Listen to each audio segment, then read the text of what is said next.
Hello, CrossFit Costa Mesa. Chris here. It's been a long time since we've done a Fit Foods on the blog, so I thought maybe we'd do a video one, take us into the 21st century, and update you with some new and fresh ways to cook healthy. So today we are going to stir fry, and this is a favorite of mine for its healthy options and quick and easy, and it makes a lot of leftovers, which is really nice. First thing is you need a wok. You could do this in a saute pan, but I wouldn't recommend it. My favorite is carbon steel. These can be had for relatively cheap online. I think we got this one with this cool little ring for about $50 or so. I can't remember where. I'll try to look it up and post it. The brand is Taylor. Let's see if we can get this. Taylor and NG. Anyway, so you want a decent little wok, and one of these, even though this looks black and corroded, this is actually the way you want it to look. One of these will last you a lifetime as long as you treat it right. So invest the money in that, and you'll be a lot better off than using something from IKEA. The next thing you need to know about stir frying is that preparation is key. You'll see here I've got all my stuff out ready to go. My mise en place, that's a French term for getting your crap in order essentially before you cook. One of the keys to stir frying, good stir fry, is preparing your ingredients in like sizes based on kind of their cooking time. So you'll see I got a couple small pieces of carrot here, celery, some fungus down here. We've got snow peas, onions, and then we've got chicken just sitting here, and some sunflower oil, salt and pepper, and garlic. I also like to put some lemon zest in here and other stuff, but today pretty basic. And then of course we've got some garlic on the left and some ginger on the right to go into our oil. So a lot of heat is critical in stir frying. You want to crank that burner up to super duper hot. Oh yeah, here I go high all the way. I like to let my wok get nice and hot. I put a little bit of oil in the pan, just a dab will do you. Get started. Let that sit and get nice and hot before I get started cooking the protein.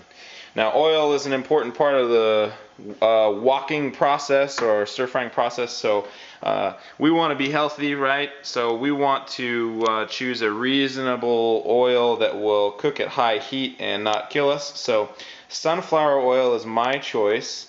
Olive oil makes a terrible stir frying oil because of the high heat that is necessary. Will burn the oil too quickly. So sunflower oil is a good option. We've also got, what else do we have up here? Pure grapeseed oil is not too bad, but not the best option. I know we got some avocado oil up here. I've never tried that before, but again, I want you to avoid olive oil. It'll burn and make your house really smoky. So not a great option there. So again, the first thing that I like to do when I stir fry is cook the protein first. There are a number of different ways to stir fry, but this is certainly my favorite, to get the protein out of the way and then do the vegetables and then add it all together in the end and blend it all together. You can see I'm getting a little bit of smoke off my oil here, so that means that my pan is nice and hot, or my wok is nice and hot. Alright, chicken cooking time. So I'm gonna cook this in small batches. I'm just gonna put a little tiny bit in to begin with. I want to brown this stuff up nice and evenly, so I'm not going to overcrowd the pan or the wok. So I just want a little bit in there. I'm going to be nice and patient with it. Let it cook. Naturally, the chicken will cook to the point where it will move on its own. If it's not wanting to move from the wok surface, that means that it's still caramelizing and should be left alone. So a lot of people are probably going to be like, oh Chris, how much of this are you using and how much of that are you using, and weighing and measuring and all these things. Well, I'm kind of an old school cook. I don't really like to measure that much. I just kind of cook with my eye and with my taste. So for today's meal, I'm cooking for about 2 to 3 people, and then also looking for some leftovers. So I just basically took a standard pound or so of chicken from Trader Joe's, and I cut it up and prepared it for this meal and made a pretty sizable amount of chicken there. I prepared 1 onion, and then I got about half a bag of snow peas, 4 celery stalks. I got too many carrots here. I'll probably use about half of this, so maybe 2 carrots total, and then a half a bag of mushrooms or fungi, and that's all I really need. But again, I don't really use measuring cups or anything like that. I just kind of go by taste and look. And I would encourage you to cook that way as well. You know, recipes are great, but at the same time, you got to learn to modify and adapt your own flavor and taste and needs to them as well. So start cooking without recipes.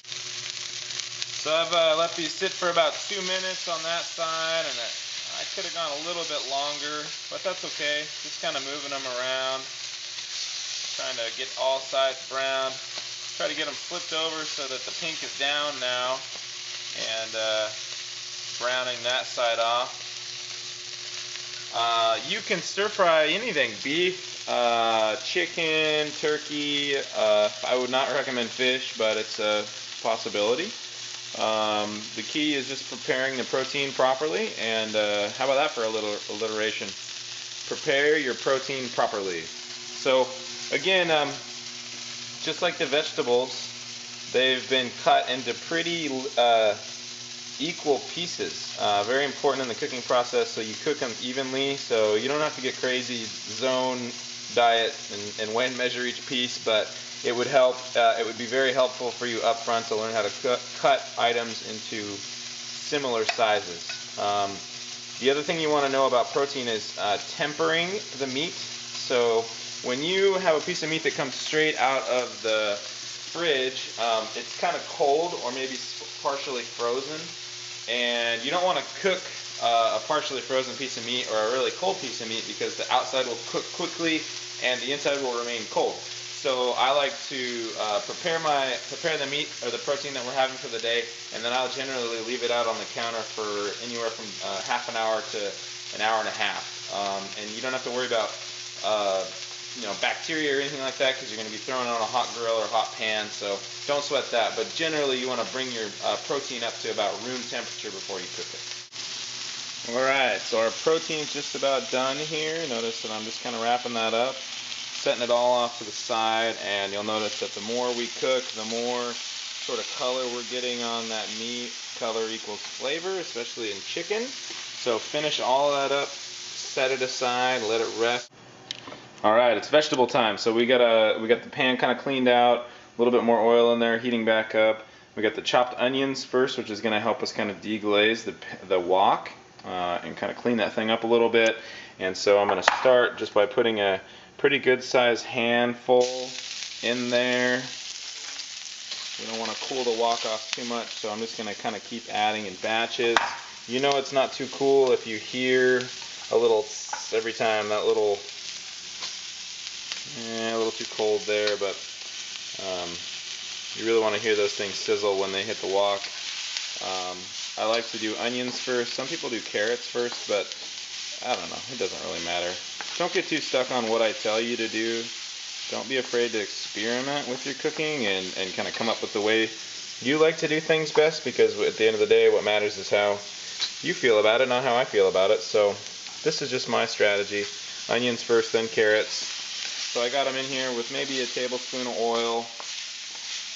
Again, sunflower oil, good polyunsaturated fat, good for the heart, good for us athletes, gotta have it, and critical to putting these vegetables in a position to cook down to nice tender flavor. So really think about the time it takes to cook each vegetable. For me, I always include onions and carrots, but those have a tendency to cook pretty long. So they take quite a while to cook down. So I'm always putting them up front in the order of things. So right now I'm cooking carrots and onions together because they're going to take the longest. Then I'm going to add in some snow peas and mushrooms. Those will take a little less time. And then I'm going to finish with the celery because those cook really quick because of the amount of water they contain. So they'll cook down really fast at the end. And I'll just kind of finish the whole thing off with celery. But think very carefully about what you're going to add. I really like water chestnuts and bean sprouts, but I don't have any of those. But those two cook fairly quickly, so they would go in at the end. Don't be afraid to add anything to your stir fry, broccoli, cauliflower, whatever you want, whatever your flavor or whatever your tastes prefer. It's kind of up to you, and that's the cool part about stir frying is just figuring out how to cook it and put it together, and it's an inexpensive meal and it's really healthy. So that's that. Alright, so we had the carrots in there.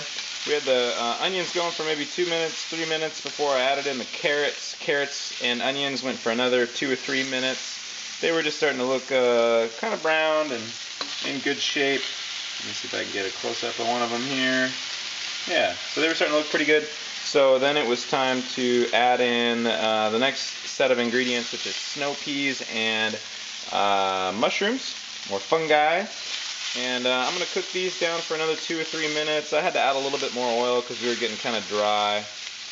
I'm going to just kind of keep these guys moving, keep an eye on them until they kind of start looking like they're getting to the desired consistency. And don't be afraid to taste. Of course, this is going to be hot, so be careful. Still a little crisp. I'm going to cook that a little bit more, and then it will be time for the celery. Alright, celery goes in. We're in the final stages here, final stretch. So I'm just going to kind of keep this moving, maybe a minute or two, and then I'm just going to add a tiny bit of water, plop the lid on for a few seconds, and let that business cook just a little bit more. Then it's time to add the chicken back in, maybe a little bit of seasoning if you want to have it. Give it one last stir and then you should be good to go. So we got about a minute down on the addition with the celery in there. I'm going to come over here. I'm going to literally just grab a drop of water, just a tiny bit of water, a little bit, and on you go. I'm going to run that for maybe 45 seconds. Alright, just pulled the lid off of that last little bit there, and everything's looking pretty good. I've just tasted the carrots and the sugar snap peas or snow peas, and they're in pretty good shape. So now it's time to add the protein back in. Make sure you get the juice that's in there. That is flavor. Give that a good stir. Kind of bring that protein back up to temperature, and then it should be ready to serve. I like to occasionally garnish with some sesame seeds. Don't like to use soy sauce too much just because it's a soy product, but if you need that, that's fine. And that's that. That's how to stir fry. Also, I didn't use all my vegetables, as you can see. I thought I had too many carrots and maybe too many mushrooms, so set those aside. These will go back in the fridge and be used for maybe making vegetable stock or a beef stock, or just for the next stir fry. And that's all.